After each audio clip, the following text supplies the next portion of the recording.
കേരള സ്റ്റോറിയുടെ രണ്ടാം ഭാഗം വിവാദമാകുമ്പോഴും യഥാർത്ഥ കേരള സ്റ്റോറി വീണ്ടും പുറത്തുവരികയാണ് മലപ്പുറം എടവണ്ണയിൽ നിന്നും.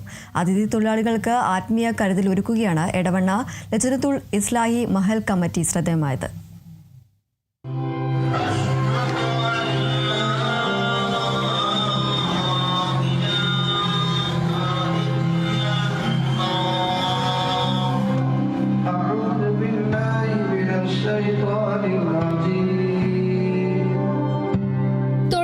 കേരളത്തിലെത്തുന്ന ഇതര സംസ്ഥാന തൊഴിലാളികൾക്ക് തങ്ങളുടെ ഭാഷയിൽ ആത്മീയ സന്ദേശം കേൾക്കാനുള്ള അവസരം അപൂർവമാണെന്ന തിരിച്ചറിവാണ് മഹൽ കമ്മിറ്റിയെ ഈ തീരുമാനത്തിലേക്ക് നയിച്ചത്.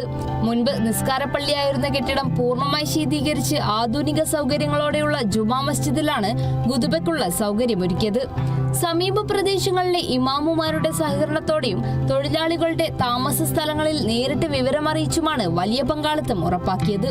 എടവണ്ണ ജാമിയ നദ്വിയ ഖുർആൻ അധ്യാപകനാണ് ഉറുദുവിൽ ഖുതുബയ്ക്ക് നേതൃത്വം നൽകിയത്.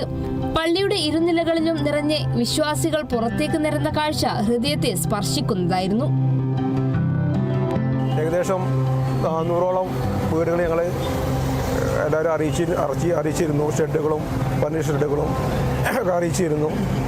അതിൻ്റെ അടിസ്ഥാനത്തിൽ ഏതായാലും എല്ലാവരും പള്ളി നിറയെ ആൾക്കാർ ഇവിടെ പങ്കെടുത്തു.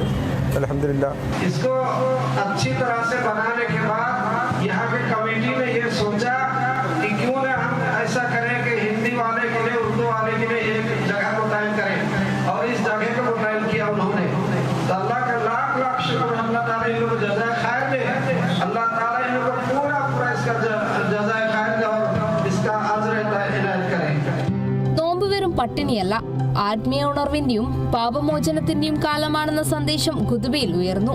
നമസ്കാരം കഴിഞ്ഞു മടങ്ങുന്ന വിശ്വാസികൾക്ക് നോമ്പ് തുറക്കാനുള്ള ഈത്തപ്പഴം നൽകി കമ്മിറ്റി സ്വീകരിച്ചു. സ്വന്തം ഭാഷയിൽ ആത്മീയ ആശ്വാസം ലഭിച്ചതിന്റെ സന്തോഷം തൊഴിലാളികളുടെ മുഖങ്ങളിൽ തെളിഞ്ഞിരുന്നു. Kerala vision news, Malappuram.